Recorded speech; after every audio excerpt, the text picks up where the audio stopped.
जिसको सतगुरु की पहचान हो गई, वैसे तो सभी कहेंगे कि हमें सतगुरु की पहचान हो चुकी है, हम संत रामपाल जी से उपदेश प्राप्त हैं, हम अन्य कोई पूजा पाठ नहीं करते, हम उनके नियम भी निभाते हैं, 3 समय की आरती भी कर रहे हैं, संत रामपाल जी का ज्ञान प्रचार भी कर रहे हैं, हमें तो सतगुरु की पहचान हो चुकी है। नहीं, असल में सतगुरु कौन है और कैसे सतगुरु की पहचान होती है? असल में सतगुरु है कबीर परमात्मा, कबीर भगवान, सतगुरु जो सच्चा ज्ञान प्रदान करता है। 21 ब्रह्मांड में ज्योति निरंजन से लेकर यहाँ के शंकराचार्यों तक किसी के पास भी सच्चा ज्ञान नहीं है। यहाँ कोई भी जीव आत्मा सतगुरु कहलाने के योग्य नहीं है। इसलिए सच्चा ज्ञान देने के लिए सतगुरु की भूमिका खुद उस कबीर परमेश्वर को निभानी पड़ती है। वो परमेश्वर अपने सतलोक से सह शरीर, अपने तेज पुंज के शरीर को, जिसका नूर, जिसकी आभा एक रोमकूप में करोड़ सूर्य, करोड़ चंद्रमा, इनसे भी ज़्यादा प्रकाश, अपने ऐसे तेजोमय रूप को हल्का करके वो सतगुरु, वो कबीर भगवान इस धरती पर प्रकट होता है एक मनुष्य के बच्चे के रूप में, सह शरीर। दुनिया को लगता है माँ के गर्भ से आया है, माता से जन्म लिया है, लेकिन वो हम सब की चरम दृष्टि को धोखा देकर ऐसी लीला करता है। और फिर अपने विषय में बताया कि ना सतगुरु जननी जने जाके माना बाप, और पिंड भ्रमण से रहित है ना वहां तीनों ताप। जो सच्चा सतगुरु होगा वो कभी भी माँ के गर्भ से जन्म लेकर नहीं आता है, क्योंकि माँ के गर्भ से जन्म लेता है जीव, क्योंकि जीव के उस माता के साथ में कुछ ऋण संबंध होते हैं, जन्म जन्मांतरों के कुछ संस्कार होते हैं, जिनको पूरा करने के लिए एक लेवा एक देवा दूतम, कोई किसी का पिता निपुतम, अपने संस्कारों का निर्वाह करते हुए वो प्राणी माँ के गर्भ से जन्म लेकर बाहर आता है। लेकिन सतगुरु का यहाँ किसी के साथ कोई ऋण संबंध नहीं होता है, और ना सतगुरु के ऊपर किसी का कोई ऋण चढ़ता है। सतगुरु तो दुनिया के चढ़े हुए ऋणों को उतारने के लिए आता है अपनी सच्ची साधना देकर। तो जो भाई बहन ये कहते हैं कि हमें तो सतगुरु की पहचान हो चुकी है, उन्होंने सतगुरु की पहचान केवल इतनी सी मान रखी है कि हमने संत रामपाल जी से नाम उपदेश ले रखा है, बस। भाई और बहनों, यही सतगुरु की पहचान नहीं है। जिस दिन आपको सतगुरु की पहचान हो जाएगी कि सतगुरु तो खुद कबीर भगवान है, कबीर परमात्मा है, उनके अलावा तो सतगुरु बनकर कोई सच्चा ज्ञान दे नहीं सकता। उसके बाद आप संत रामपाल जी के जितने भी फॉलोवर हैं, जितने भी भगत हैं, आपके घरों से, आपके दरबार साहिब से, आपके गले के लॉकेट से नकली सतगुरु कहे जाने वाले उस दाढ़ी मूंछ वाले कबीर जी की काल्पनिक फोटो के लिए कहीं कोई जगह नहीं बचेगी। जिस दिन आपको असली सतगुरु की पहचान हो जाएगी कि असली सतगुरु तो मेरे गुरुदेव भगवान के रूप में बैठे हैं, ये हैं जिंदा कबीर, सच्चे सतगुरु, जिंदा सतगुरु, उसके बाद तो आपके घरों में कबीर जी की समझे जाने वाली दाढ़ी मूंछ वाली उस नकली बेजुबान कागज की मुर्दा फोटो के लिए कोई जगह बचेगी नहीं। क्योंकि परमात्मा कहते हैं एक कै साधे सब सदें, सब साधे सब जाए, और माली सींचे मूल को फले फूले अगाए। केवल एक मूल की पूजा करने से, एक मूल की सिंचाई करने से पूरा पेड़ परिपक्व होता है। लेकिन वर्तमान में संत रामपाल जी की 90% संगत की हालत यह है कि ना ही तो वो मूल की पूजा कर रहे और ना ही वो तने की पूजा कर रहे, वो केवल पेड़ के पत्तों के ऊपर पानी का छिड़काव कर रहे हैं। केवल सत्सेवक ही हैं, साध संगति से जुड़े हुए भगत भाई बहन ही हैं जिनके ऊपर सतगुरुदेव भगवान की छप्पर फाड़ मेहर हुई है। सत्सेवक भाई बहन अपने अपने घरों से कबीर जी की समझे जाने वाली उस नकली दाढ़ी मूंछ वाली फोटो को घर से बाहर कर चुके हैं। अपने दरबार से बाहर कर चुके हैं, अपने लॉकेट से बाहर कर चुके हैं। हम केवल अपने गुरुदेव भगवान की ही तस्वीर रखते हैं। हम केवल अपने गुरुदेव भगवान को ही भोग की आरती के साथ भोग लगाते हैं। हम केवल अपने गुरुदेव भगवान की ही महिमा करते हैं और अपने गुरुदेव भगवान के बताए गए पद चिन्हों पर ही चलते हैं। हम केवल अपने गुरुदेव भगवान का ही प्रकट दिवस मनाते हैं 8 सितंबर के दिन, ना कि बाकी संगत की तरह दोगला व्यवहार, दोगला आचरण करते हुए, दो नाव की सवारी करते हुए, ना कि जून के महीने में उस नकली दाढ़ी मूछ वाली कागज की कबीर जी की समझे जाने वाली फोटो को भगवान मानकर प्रकट दिवस नहीं मनाते। क्योंकि परमात्मा कहते हैं गुरु और गोविंद दो नहीं भाई, जब तक दो समझोगे दो जग में जाई। क्यों कहा परमात्मा ने? क्योंकि गोविंद यानी वो कबीर भगवान खुद ही सतगुरु की भूमिका करता है, गुरु की भूमिका करता है। इसलिए यदि आपने गुरु धारण कर लिया, सच्चा गुरु धारण कर लिया, उसके बाद आपने गोविंद की महिमा करने की आवश्यकता नहीं पड़ेगी। आपने गोविंद की मूर्ति को, उसकी बेजुबान मुर्दा फोटो को पूजने की आवश्यकता नहीं पड़ेगी। और यदि आप सच्चे सतगुरु को धारण करने के बाद भी उस गोविंद की फोटो को पूज रहे हैं, कबीर जी की समझे जाने वाली उस काल्पनिक नकली बनावटी फोटो को पूज रहे हैं, तो अभी तक आपको सतगुरु की पहचान नहीं हो पाई है। भाई और बहनों, भक्ति तो उसके बाद चलेगी जब हमें सतगुरु की पहचान हो जाएगी, हमें परमात्मा की पहचान हो जाएगी। संगत को केवल इतना ही पता है कि परमात्मा का नाम कबीर है, परमात्मा का नाम कबीर है। संगत ने केवल अभी तक जयकारा ही लगाना सीखा है। वेदों में प्रमाण है, कबीर देव भगवान है, लेकिन आज सतलोक आश्रमों में जाने वाली उस 90% संगत को ये नहीं पता कि वास्तव में वो जिस कबीर का जयकारा लगा रही है और कबीर जी की जो तस्वीर उन्होंने अपने दिलो दिमाग में बना रखी है दाढ़ी मूछ वाली, असल में वो कबीर वर्तमान में कहाँ है, वो कबीर वर्तमान में कौन है? क्योंकि उस कबीर के सह शरीर धरती पर आए बिना आप और हम लाख जन्म भी काल के बंधन से बाहर नहीं हो सकते।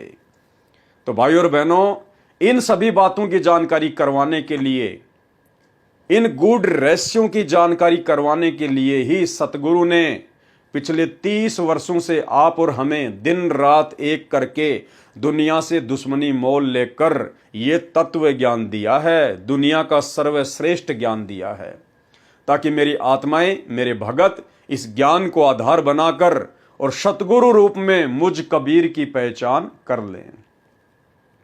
लेकिन यहां भी संगत काल प्रेरणा से धोखा खा रही है।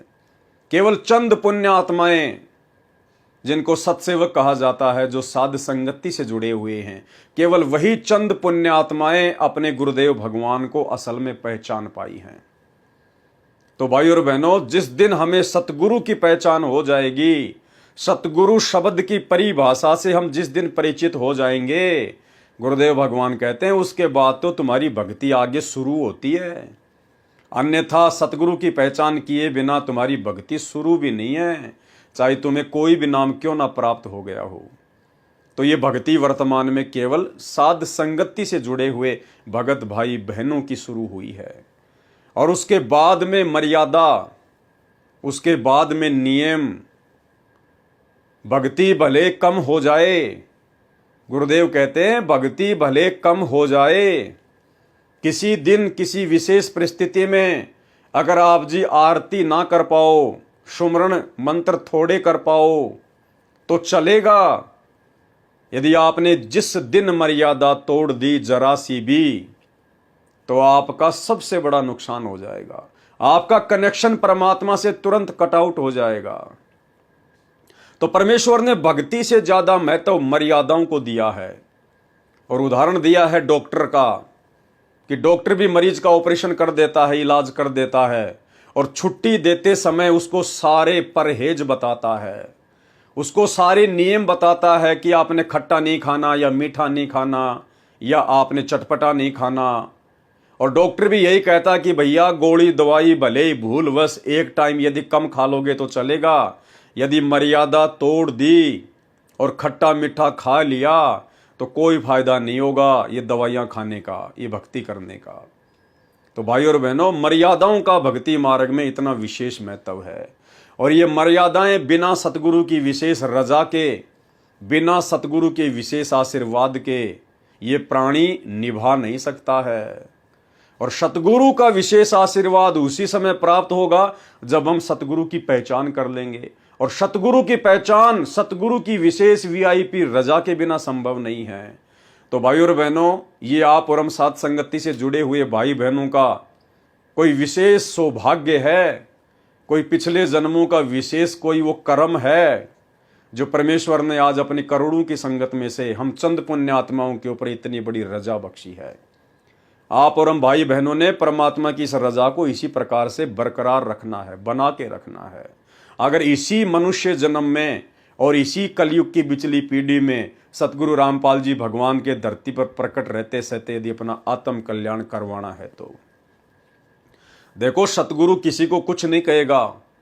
सतगुरु ने सृष्टि रचना के माध्यम से क्लियर कर दिया है, सतगुरु ने अपने सत्संगों में सब कुछ क्लियर कर दिया है कि भैया मेरा तो इस काल के साथ में एग्रीमेंट है, अनुबंध है। काल ने कहा था परमात्मा, आप जबरदस्ती किसी को सतलोक लेकर मत जाना, क्योंकि काल को पता था, वो डरता है कि ये समर्थ भगवान है, ये चाहे तो एक सेकंड में यहां से सबको लेकर जा सकता है। जिस प्रकार इसने सतलोक से दुर्गा के अंतःकरण में सूक्ष्म रूप में समस्त आत्माओं को यहां पर भेज दिया था, तो उसने कहा था कि हे समर्थ भगवान, मेरी एक विनती है आपसे, मेरी अर्ज है, आप बाई फोर्स जबरदस्ती किसी भी आत्मा को सतलोक लेकर मत जाना। आप केवल अपना ज्ञान समझाना, अपनी मर्यादा बताना, अपने नियम बताना, अच्छे बुरे कर्मों की जानकारी देना। जो आपके नियम मर्यादाओं में रहकर आपकी भक्ति करे वो आपका, बाकी को आप मेरे लिए छोड़ देना। तो परमात्मा ने कहा था तथास्तु, ऐसा ही होगा। भाई जो मेरे नियम में नहीं रहेगा, जो मुझे परमात्मा नहीं मानेगा, जो मुझे अलग और परमात्मा किसी और को मानेगा, जब मैं गुरु रूप में जाऊंगा तो मुझे तो केवल अपना गुरु मानेगा और परमात्मा किसी और को मानेगा। तो ऐसी आत्माओं को भला मैं सतलोक में ले जाकर क्या करूंगा? ऐसे आधे अधूरे तो ये सतलोक में ना पड़े थे पहले, इसीलिए तो यहां पर तेरे साथ में धक्के मारने पड़े। तो भाई और बहनों, मर्यादाओं का हमने विशेष तौर पर ध्यान रखना है। सतगुरु जबरदस्ती नहीं करेगा। एक सत्संग में गुरुदेव ने कागभूषण के पहले वाले जन्मों की जानकारी देते हुए बताया था कि एक बार अवंतिका नगरी में काल पड़ गया था और कागभूषण उस नगरी को छोड़कर किसी दूसरे नगर में चला गया जहां पर काल का प्रभाव नहीं था। वो एक मंदिर में एक पुजारी के पास में रहने लगा। पुजारी उसे अपने बेटे की तरह रखने लगा। पुजारी शिव जी का भगत था और पुजारी ने कहा कि बेटा दीक्षा ले ले, भक्ति कर, दीक्षा ले ले, भक्ति कर, मनुष्य जन्म बड़ा दुर्लभ है। लेकिन कागभूषण को ये बातें समझ में नहीं आई और काफ़ी समय पंडित जी के साथ में रहते सहते उसको काफ़ी कुछ कथाएं याद हो गई जो श्रोताओं को पंडित जी की गैर हाजिरी में सुनाता था। कागभूषण युवा था, सुरीली आवाज़ थी, पंडित जी से भी अच्छा गा गा के श्रोताओं को सुनाया करता था और श्रोता उसकी प्रशंसा किया करते थे कि वाह भाई वाह, आपने तो गुरुजी को भी फेल कर दिया। कागभूषण में काल ने हवा भर दी। एक दिन उसने अपने गुरुजी का सम्मान नहीं किया। गुरुजी जब आए तो कागभूषण अपने प्रशंसकों के बीच में बैठा रहा, गुरुजी का आदर सत्कार खड़ा होकर नहीं किया। उसी समय शिव भगवान ने आकाशवाणी की कि हे दुष्ट आत्मा, तू अपने गुरुजी का आदर सत्कार नहीं कर सकता, मेरे लोक में आके तू क्या करेगा? यही बकवाद तू यहां करेगा? तुझे श्राप देता हूं, 1 लाख वर्ष तक तुझे नरक भोगना पड़ेगा। पंडित जी ने जब आकाशवाणी सुनी तो पंडित जी ने शिव भगवान से प्रार्थना की और उस समय गुरुदेव ने बताया कि पंडित जी को इस बात का नहीं पता था। पंडित जी तो अपनी धुन में मस्त था, वो तो अपनी शिव जी की पूजा पाठ करने के लिए आश्रम में आया था। उसने ध्यान नहीं दिया कि कागभूषण कहाँ बैठा है, क्या चल रहा है, क्या नहीं चल रहा है। और फिर गुरुदेव भगवान ने बताया कि ठीक इसी प्रकार संतों का काम केवल इतना ही होता है, ज्ञान देना, भले बुरे की जानकारी बताना। उसके बाद अगर कोई बकवाद करेगा तो बकवाद जैसा फल मिलेगा और यदि कोई अच्छे कर्म करेगा तो अच्छे फल मिलेंगे। यानी गुरु फिर किसी का जिम्मेदार नहीं है, गुरु किसी का ठेकेदार नहीं है। गुरु ने केवल अपना ज्ञान बताना है, गुरु ने अच्छे भले कर्मों की जानकारी देनी है।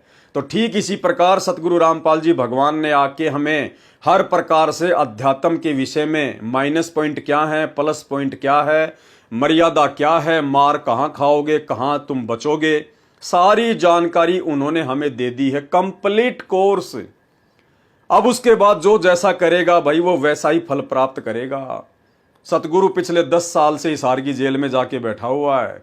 सतगुरु किसी का ठेकेदार नहीं है। सतगुरु केवल उसके साथ में है जो सतगुरु का है, जो सतगुरु के वचन में रह के भक्ति करता है, जो सतगुरु की मर्यादा में रह के भक्ति करता है, जो सतगुरु से डरकर भक्ति करता है, 84 लाख योनियों के महाकष्ट को याद करके जो भक्ति करता है, जो मर्यादा तोड़ने से डरता है, सतगुरु फिर उसका रक्षक है शब्द रूप में पल पल। तो सुनिए ये छोटा सा सत्संग जिसमें परमात्मा ने स्पष्ट कर दिया कि उस पंडित ने ध्यान नहीं दिया कि क्या चल रहा है यहां पर। संतों का काम है ज्ञान देना। जो बकवाद करेगा उसको वैसा ही फल मिलेगा और जो अच्छे कर्म करेगा उसको वैसा ही फल मिलेगा। सुनिए। एक दिन श्रोता बैठे थे गुरुजी आगे अपने घर से मंदिर में पूजा करने के लिए, तो मैंने अभिमान इतना हो गया, मैंने खड़ा होकर दर्शन नहीं किया गुरुजी के, और बैठे बैठे दर्शन कर लिए। प्रणाम करते हुए भी शर्म आई कि स्रोत मेरे चेले चपटे के कहेंगे गुरुजी, मतलब अपने आप मान लेता है ये नकम्मी वस्तु को। अब उस गुरुजी ने नहीं ध्यान किया, वो तो अपनी धुन में था, अंदर जाकर जिसी पूजा करता था शिव जी भगवान की करने लायक गया, और वो कागभूषण बैठा था, उठा नहीं। तब आकाशवाणी की भगवान शंकर जी ने कि ए नीच आत्मा कागभूषण, तुझे 1 लाख वर्ष तक नरक में डाला जाता है, चल नरक के अंदर। ये आवाज आकाशवाणी सुन ली उस गुरुजी ने। पंडित जी ने कहा कि बेटा तूने क्या गलती करती, भगवान क्यों तेरे से नाराज हो गया। गुरुजी को पता नहीं कि ये ऐसे बैठा रहा, अंडी पाक रहा था। वो तो साधु संत थे, उन्होंने ज्ञान देना था, वो दे दिया। को बकवाद करे तो बकवाद का फल मिल जाएगा, और उसके ऊपर उस नियमों पर चलेगा तो उसको मालिक अच्छा फल दे देगा।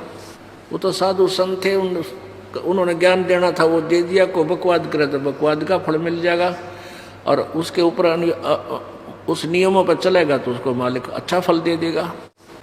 और कहा आजा बेटा माफी मांग, भगवान ते हाथ जोड़ के आप भी खड़े हैं, और अपने शिष्य को भी कह रहा बेटा माफी मांग भगवान ते।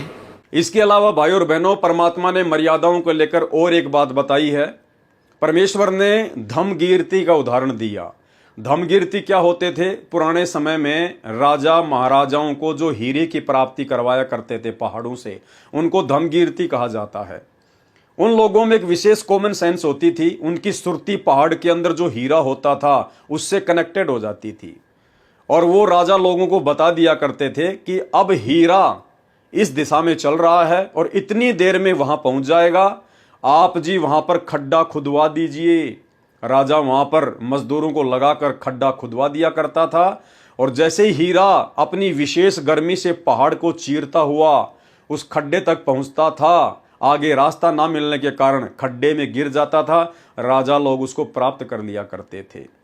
तो गुरुदेव भगवान ने बताया कि जैसे धम्मकीर्ति हीरे को जाने, न्यू सतगुरु मारे चोट निशाने। सतगुरु धम्मकीर्ति की तरह होता है।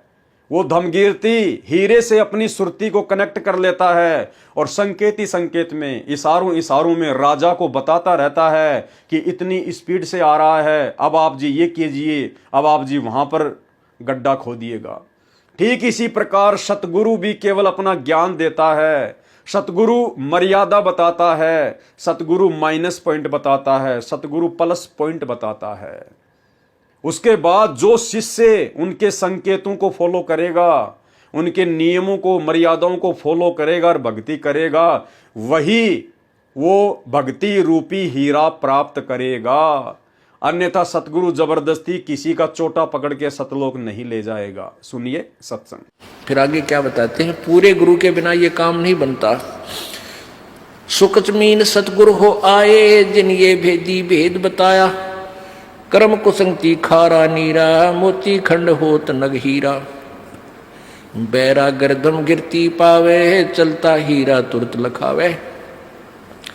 दम गिरती हीरे को जाने, न्यो सतगुरु लावे चोट निशाने। अब ये हीरा जो होता है ना, एक हीरा, ये पत्थर में बन जाता है, पत्थर में होता है, पहाड़ में।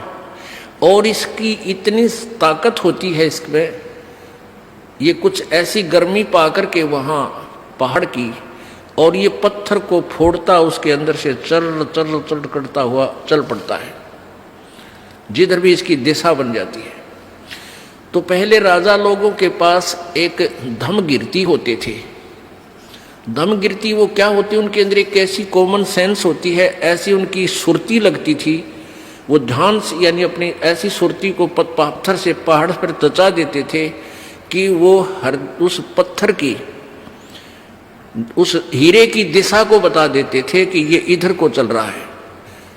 अब जैसे उनके पास बैठ जाते पहाड़ के, और उस आवाज से, अंदर हो रही आवाज बहुत गहरे, किसी को नहीं सुन रही वो बाहर, उसकी सुरती उससे कनेक्ट हो जाती, और वो फिर सुनता है ऐसे कान से लाकर कि वो इधर उसकी दिशा है, वो बता देता इधर आ रहा है, इस स्पीड से आ रहा है। तो आगे जाकर राजाओं से बता देते थे कि यहाँ एक खोद दो इसको गड्ढा, इस पहाड़ के बीच में या खुदाई करवा दो, ये वहां तक इस समय में पहुंच जाएगा। तो वहां जाकर के आगे उसको पत्थर को कटवा देते थे राजा लोग मजदूरों से फटाफट, और वो हीरा आता और उसके अंदर से आके, क्योंकि आगे रास्ता उसको मिलता नहीं, गड्ढे में खड़क दे ही निकल जाता, वो हीरा फिर राजा लोग प्राप्त कर लेते थे। तो क्या बताते हैं, बैरागर धम गिरती पावे, चलता ही तुरत लखावे। बैरागर इसको हीरे को बोलते हैं। और चल धम गिरती पावे, बैरागर धम गिरती पावे, चलता हीरा तुरत लखावे। अब कहां लाए हैं इस पॉइंट को, धम गिरती हीरे को जाने, नो सतगुरु लावे चोट निशाने। कि जैसे धम गिरती वो हीरे की परख करने वाला कि किधर को जा रहा है, यहाँ चोट मार दो, यहाँ खाली कर दो, या काट दो इसको, यहाँ ये हीरा आएगा। कहते हैं धम गिरती हीरे को जाने, नो सतगुरु लावे चोट निशाने। ऐसे परम संत, पूर्ण संत इस मुक्ति रूपी हीरे को आपको प्राप्त कराने के लिए वो निशाने पर चोट मरवाता है। ऐसी साधना करो, ऐसी रहनी रहो, और ये सत्सार नाम इसकी ऐसी पूजा करो। तो भाई और बहनों, ये सारी बातें आप जियों को इसलिए बताई जा रही हैं क्योंकि आज का हमारा जो वीडियो है भक्ति और भगवान पुस्तक को लेकर, आज उसमें मर्यादाओं को लेकर जानकारी है। जो नियम गुरुदेव भगवान ने हमें दिए हैं, जो मर्यादाएं हमें फॉलो करने के लिए दी हैं, आज हमने उन मर्यादाओं को फिर से देखना है, पढ़ना है। गुरुदेव भगवान ने जो 21 नियम हमें दिए हैं प्रथम नाम दीक्षा के समय, लगभग अपनी प्रत्येक पुस्तकों में गुरुदेव भगवान ने उन नियमों का जिक्र किया है। और जिन नियमों को रोजाना नहीं तो कम से कम सप्ताह में एक बार तो हमने पढ़ना ही पढ़ना चाहिए। लेकिन विडंबना यह है कि किसी को तो 1 साल हो गई, किसी को 2 साल हो गई, किसी को 5 साल हो गई, और कोई तो ऐसे हैं जिन्होंने नाम दीक्षा लेने के बाद कभी उन नियमों को उठाकर भी नहीं देखा। जबकि नियम तो भक्ति की जड़ हैं, भक्ति के प्राण हैं। इनको यदि रोजाना हम ना देख सकें एक बार मोटा मोटा, तो कम से कम सप्ताह में तो हम भाई बहनों ने इन नियमों को एक बार जरूर रिपीट करना चाहिए, इनको पढ़ना चाहिए, ताकि यादें ताज़ा बनी रहे और हम गलतियां करने से बचें।